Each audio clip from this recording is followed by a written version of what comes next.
one of the things we want to talk about today, and it's not sort of software related, it's sort of to try and answer some of the questions in housing. And I very much feel like we are picking up the pieces, and the world of housing, for those in there, is changing, and I think it's changing a lot. And it's changing for a couple of different reasons, I think. So some of the stuff we're going to talk about, and we'll explore in a bit more detail in the next couple of slides, is the factors affecting housing. So the cost of living crisis, shortage of affordable housing, worsening mental health, and overstretched public services. So if you do represent one of the public services, there's plenty of stuff in the news recently about how that has impacted. And I think all of that is kind of adding to our sort of, how it impacts our team. So Nathan runs our customer service team, and we're definitely seeing an increase in like the levels of like really difficult calls we're going through. So like things like people threatening risk of suicide. It's becoming more and more so. How often over the last month would you say? I'd say we've had maybe 3 to 4 calls on average per month where we're sort of talking people down or trying to calm them down before we can get the emergency services out to them. So yeah. And it's a strange thing to think because we're a landlord at the end of the day. Yes, we are a social housing landlord with a housing association, but we're a landlord. How many of you, if you're private renting, how many of you would think of ringing your private landlord to mention about a mental health crisis? How many of you would think about ringing your mortgage company to say you're thinking of committing suicide? So it's a real strange thing, and it's interesting because our team were not prepared for that kind of thing.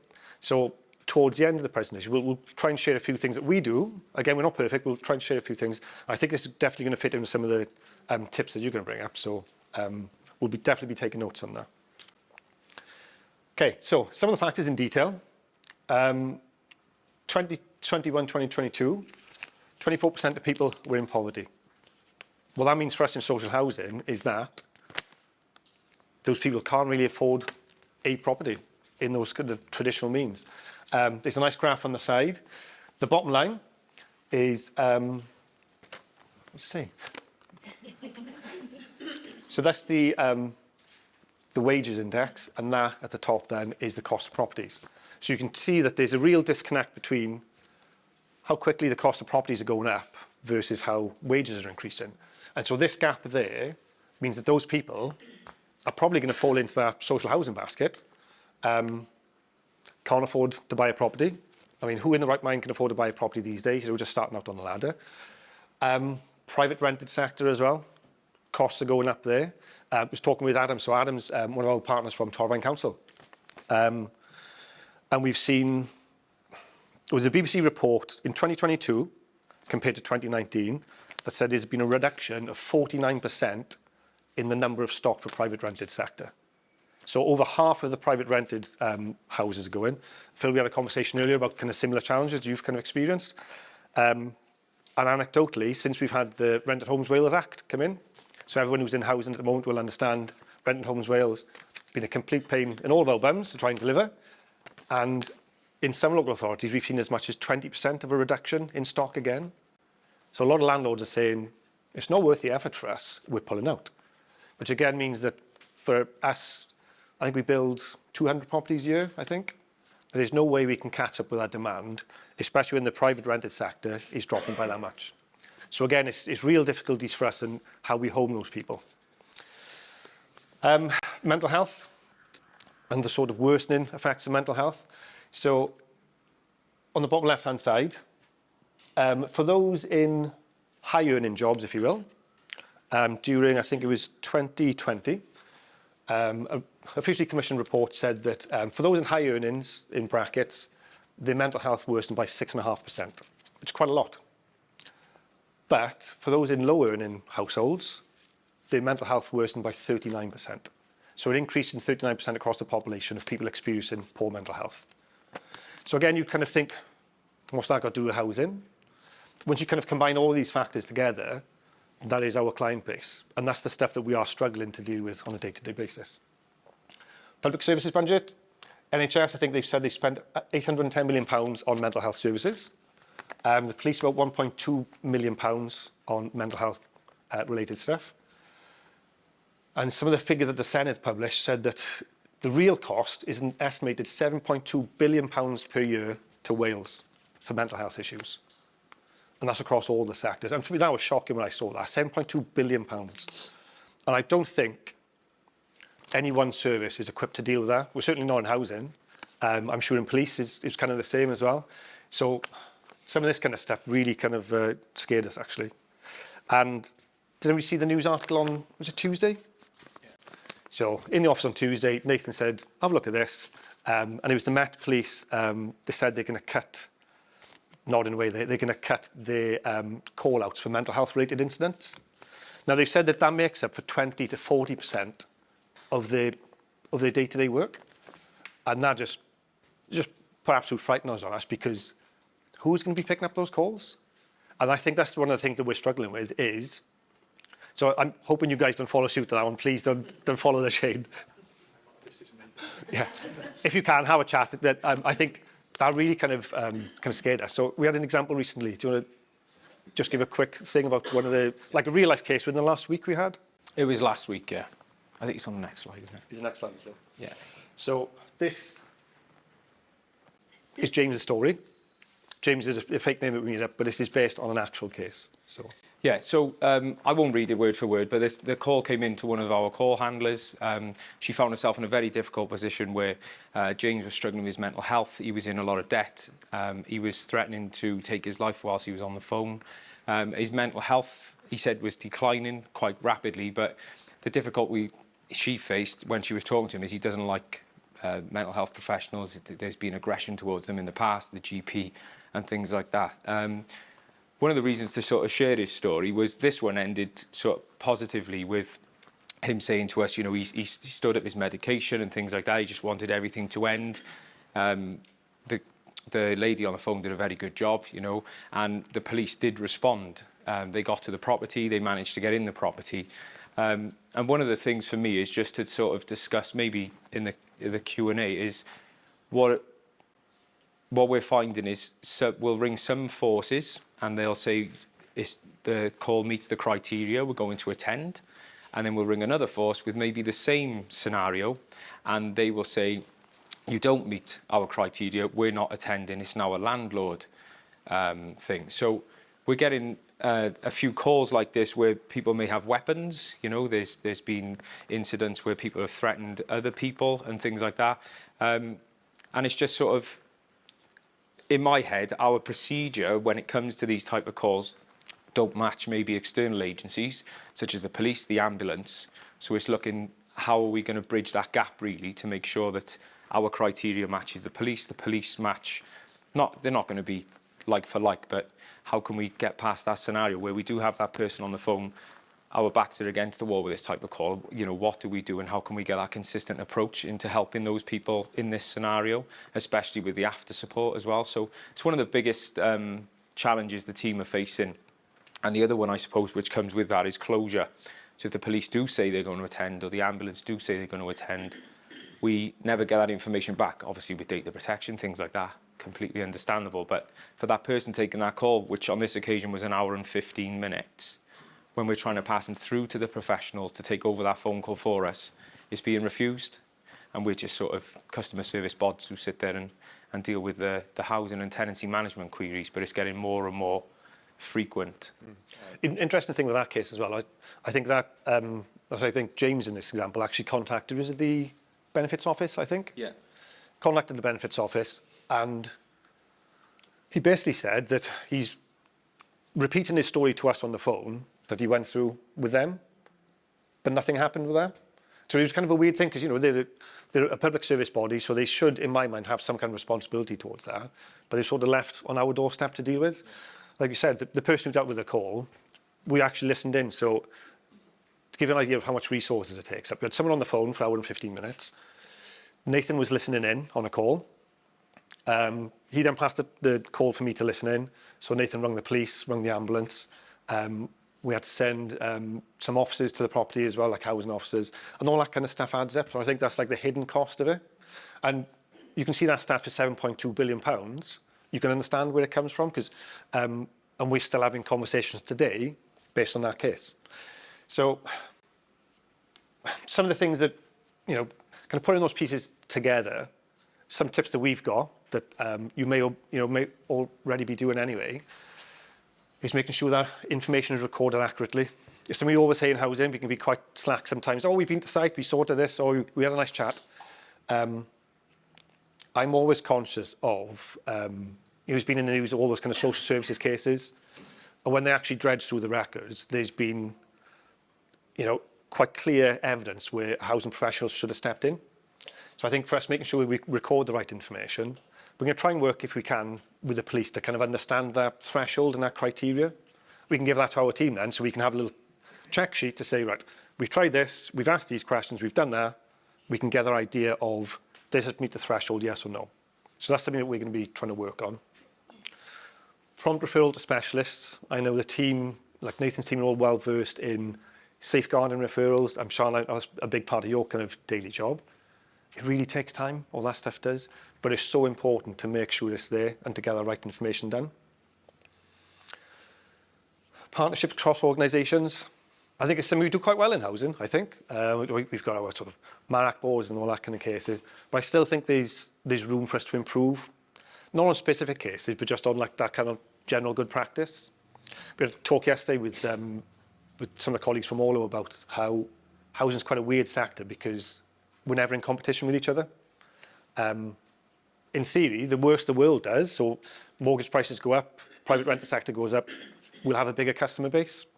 When we used to run our own waiting lists about 10 years ago, a property for Caerphilly, which is this area, you'd probably be on the list for about 7 years before you got a property, which is crazy. So again, we're not fighting for customers. So I think if we can just keep doing that kind of good practice, talking together, it's always quite handy if you need a new policy or a procedure somewhere. You can speak to someone else in another housing association, and everybody's really kind of kind in kind of, here's my one, can I have your copy of so-and-so? So I think if we can keep doing that, that's kind of one of the biggest things that can start to tackle this. And then the looking after your team stuff. So we were kind of forced into this during COVID, I think, weren't we? Yeah, we're taking a lot of calls. Obviously, the news, wasn't it, during COVID? It was quite sort of depressing. It was having a negative effect on everybody. And then the types of calls, like people were losing their jobs, the furlough wasn't enough to pay the rent, and that type of stuff. And the well-being side of it, and mental health, that sort of ramped up as well. So the calls during COVID were getting a lot more complex, a lot more intense, and a lot more sort of emotional. So as Gavin said, we had to sort of look at the team and say, what's going to help? Some of the team are very resilient, and they'll just say, I don't need a break. But then obviously as that builds up, I just use the shaking the bottle of pop analogy where, once your working day's finished, then if something happens in your personal life and that lid comes off, it was affecting people's personal lives as well. So one of the things we have put in to look after the team is we sort of debrief straight away after an incident. We've got like a working from home chat, it's called. So obviously we're all remote, so it's very hard to know what people are going through in their properties. So they'll message into the group, I've got a difficult call. Once that call's finished, then, it'd either be myself or any member of the team. They ring each other and have a good chat. What we did then was sort of say, there's a mandatory sort of 10-minute break. Do not pick that phone up again because the next customer may be challenging and you won't answer it very professionally. So it was just a knock-on effect, really. And I think one of the biggest things with the debriefs is, although we do it in the immediate end of that call, we always touch base 2 or 3 days later, because if that person goes to bed at night and they don't think about it, it might hit them in 2 days. Who's checking on that person then? So we've also got a wellbeing service at United Welsh, so we've got a wellbeing worker, so if any of the team don't fancy talking to myself or Gavin, or anyone else in the association for that matter, we've got the professionals on hand within house just to take over and look after the team that way. So I think one of the biggest things, I think, you may do already with your team, so I think is giving people that kind of permission. It's okay to step away from things. And again, especially when we're all kind of working from home, we attended a call centre conference, I don't know, like a virtual one, and they're all discussing the different ways that they've got to keep track of their staff. And one of the call centres was really chuffed that they had a bit of software that took a picture every 15 minutes on the webcam to prove that someone's still at the desk. Like, oh, it's great, you would have guessed. I was like, really? So I think for me, that was like the complete opposite of what we should be doing. And to give the team that permission to step away, and it was quite surprising that nobody wanted to do it because everybody felt like they should be at the desk. So it's like, right, Nathan would have to log someone off from the phone, go outside, in the garden, have a cup of tea, do what you need to. If it's 15 minutes, fine. If it's an hour, that's okay as well. And I think it's just that personal impact on someone If you've got your housing officers going to visit one of these properties, we had one this week. One of our tenants sadly passed away, and we couldn't get officers to the property. And our own housing officers were actually just about to walk through the door. And one of them made the decision to say, hang on, I don't think we should. Because I think the impacts of seeing that kind of thing firsthand, I think it could stay with you for a long time.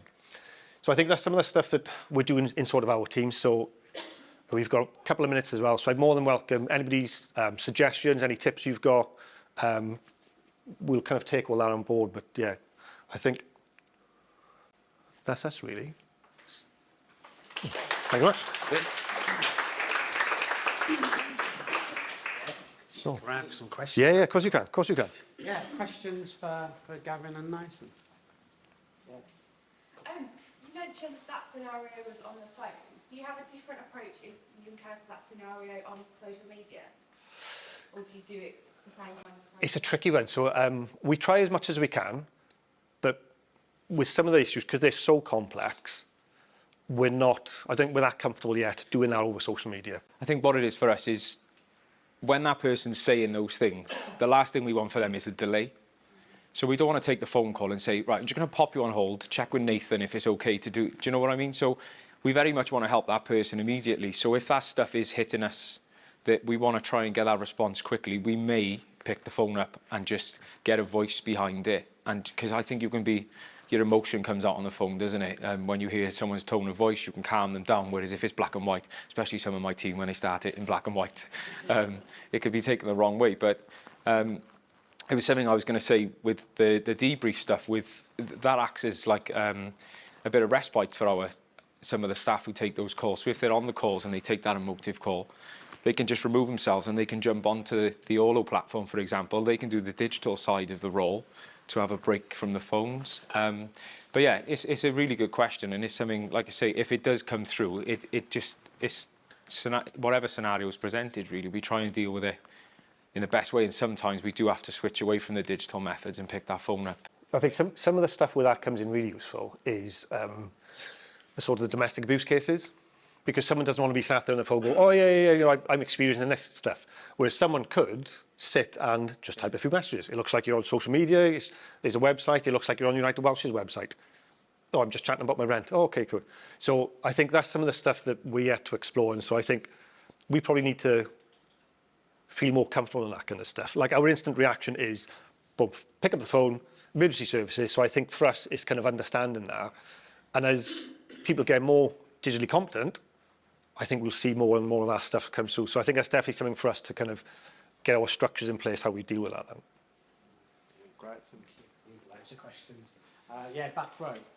Hi, yeah, we're from Avon's on Set Police, and I just wanted to say that we've noticed within digital polls, we've seen since COVID a real raise in people contacting us via DMs through our corporate Facebook and Twitter pages that are concerns for welfare or, suicide, more so, than we used to, definitely. Yeah. Other people are maybe more comfortable not speaking directly to somebody, but it's definitely something we've noticed since COVID. Is that something that you, would you sort of have that discussion with that customer then across? Yeah, so we've kind of perfected it in the last month or so, haven't we, the way we deal with it, because it wasn't always clear cut what we should do for things like that. Yeah.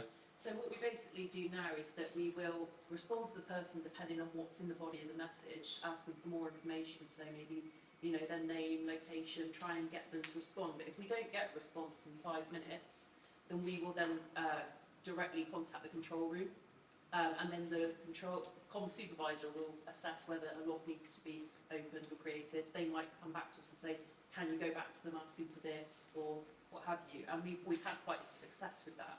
That's quite cool. I wouldn't mind if we could share some info on that kind of stuff, because we've not used that. Like I said, our reaction is for the phone straight away. So yeah, if we could get some tips off you as to how, even sort of like the kind of language that you use, because the language that you use digitally is very different to over the phone. So that'd be interesting. Thank you.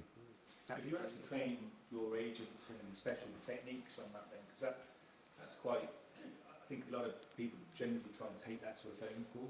So have you given them any special training in terms of the language they should be using when they're responding to the system? So us three, we don't answer our question tweets. The inquiries, they're the ones at police stations. we haven't trained them, and then we've done training with contact as well. Obviously, no, still the phone, it's not as bad. Yeah. Orlo. And what we've also done as well is because there's been an increase in the amount we've seen, we've also trained up staff in the control room on Orlo, Okay. so that they can monitor our messages out of hours, because what we were finding is we come in at 8 o'clock in the morning, especially like say on a Monday morning, and somebody might have contacted us in a real state, you know, having a mental episode on a Saturday, and it hadn't been picked up. So Till now Monday. we've got people to cover 24 hours a day, so that we can get to them sooner. Yeah, it's like that. Show that neurodiverse individuals would far rather be played on digital channels than Yeah. voice channels. Yeah. So I wonder if that's part of that. So, Yeah, it's a really good point. And that's kind of the purpose of today, that we can collaborate. and Yeah, share. definitely. Because as you say, we're generally not competitive, so it's one of the beauties of public sector comms is that we should share. Brilliant. Yeah, there were more hands earlier. Yes, gentlemen. Yeah, but less of a question, more of a conversation point really, because obviously we're talking about like helping the team and kind of managing their well-being and actually recognising there's a threshold of calls. Yep. But I mean, having worked in housing for a long time now, that threshold has gone up quite significantly. So the types of calls we're talking about are quite extreme calls now, but actually it's the cumulative effect of dealing with actually quite complex living situations on a daily basis. Now my team manage the housing waiting list, for example, and you can imagine the types of conversations that people are having on a daily basis. But actually, my team have even said they feel like counsellors now. And they kind of feel like somebody rings up about housing, which 10, 15 years ago was pretty much overcrowding, homelessness, and you've got some mobility issues maybe.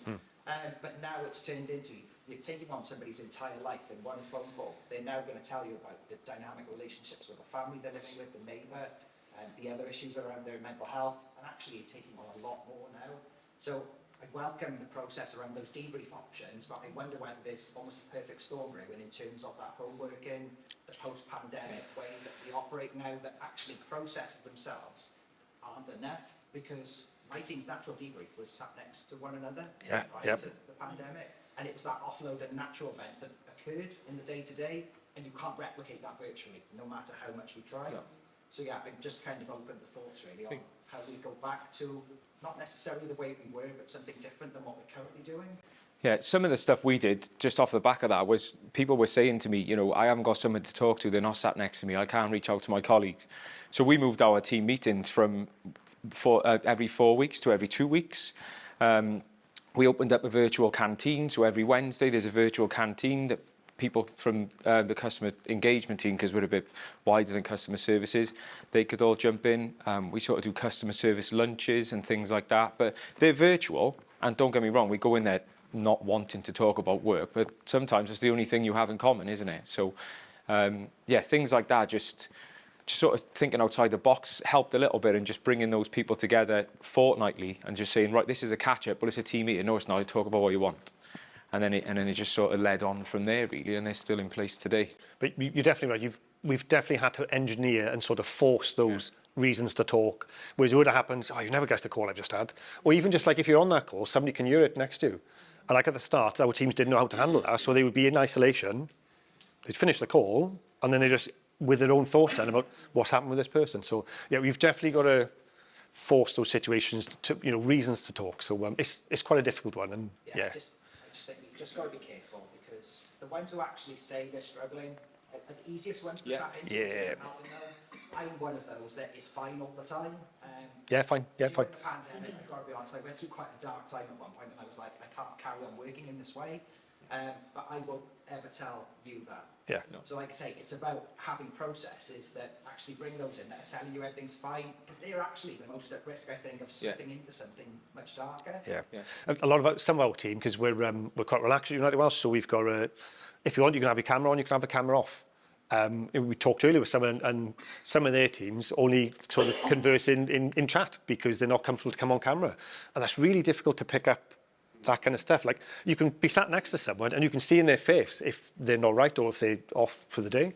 Whereas if someone has sat and thought and typed that message out, they could have been sat there for 15 minutes constructing this message. So yeah, it's real difficult one to work with in this. So yeah. Those people are simply almost to withdraw.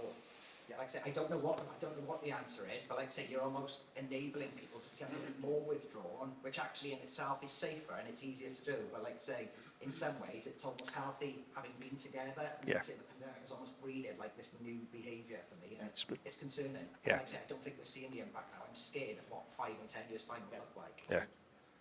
It's that thing, isn't it? Home working and hybrid working is great for most people most of the time, but there are negatives to it, aren't there? And isolation is definitely one. Creativity is getting hit in teams. I hear that a lot. Not everybody has great home facilities as well. We assume that everyone's got great facilities and they haven't. And so yeah, I think it's a really good point. Kirsty's going to talk a lot about this. So I won't say anything because Kirsty's got a really great session. But I'm really glad you've raised it. It's really important. And I think if you're on social media dealing with some of this stuff, there's a potential impact to staff as well, isn't there? And it's a two-way street. You know, you can take that stuff home, and it's hard stuff to deal with sometimes, isn't it? And we have to think about the staff and how we look after their well-being. And again, Kirsty will talk about this in the session coming up. Yes, there were more hands, I'm sure. Yes. Just not quickly on the spot with actual figures, although you might know them. But the kind of contacts that you have coming into your customer services at the moment, how do you feel that they're weighted? Are they still mainly phone calls that come in, or are you seeing like a massive increase on the digital side? So at the moment, we're running at about 32% sort of digital interactions. And we count our email kind of traffic in there as well. I think our social media presence as a housing association is quite low, which is a shame. So we're finding that some of that stuff is increasing. But again, I think it depends on the reason they've got to contact you. We are still working quite hard on sort of redeveloping our digital offering. So I'm sure every housing association's got a tenant app, log in, do some stuff. How much you can get down on that app, sort of your mileage may vary. And I just think that there's not much that will replace sort of Nathan's team, as in you can ring up about a rent query. You can speak to someone in Nathan's team. I think our average wait time is how long on the phone? 50 seconds. 50 seconds, 40 seconds. So again, if you're ringing a BT or something and it's 40 or 50 minutes, so you can speak to us in about 40 seconds.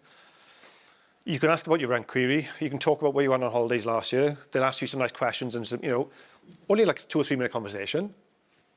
That's golden for some people because that's the only interaction they've had. So we haven't got enough reason to get that stuff online and digital. So some of the stuff we're going to be looking at is how we do our repairs differently. Repairs account for just over 50% of our sort of transactions as a business.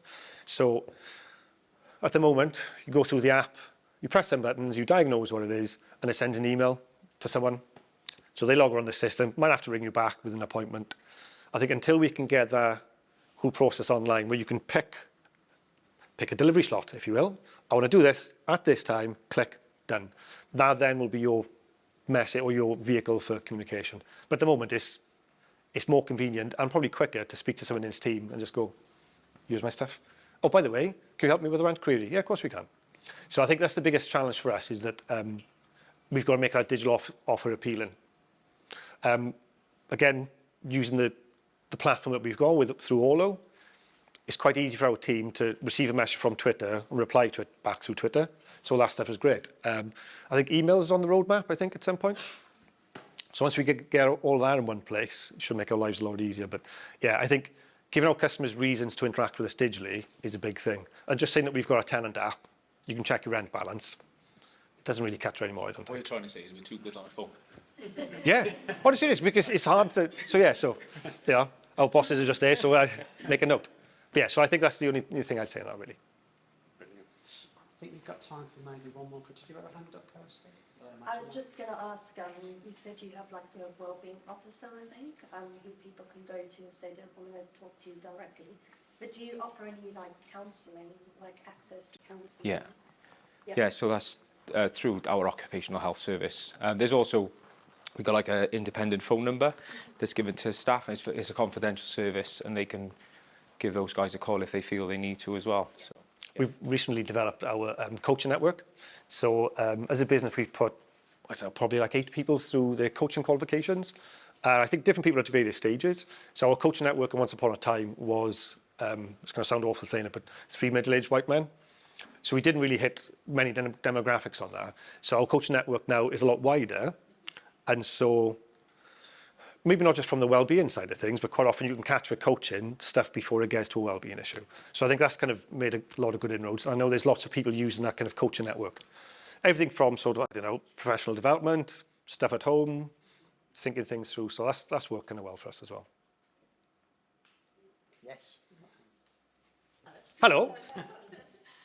I suppose I'm sort of thinking, like, listening to the kind of conversations around here, obviously this being kind of like an all event, is that, you know, during the pandemic, digital was a great connector, wasn't it? Yep. You know, we all went remote. I mean, I was, you know, the old lady trying to use WhatsApp video before the office closed. Going, oh, I'm never going to manage this. Like, you know, now it's all, you know, second nature, isn't it? But, you know, we operate differently to United Wealth. We're back in the office. We're a community-based organisation, and we believe that face-to-face is where we want to be. But I think what I want to understand, and maybe understand from the organisations around here, is how do we maintain that great connection of digital and social? Because it is, we're all on it, we're all, you know, it is a connector, and it, you know, when you're isolated, you can reach out, and there's some amazing stuff on it.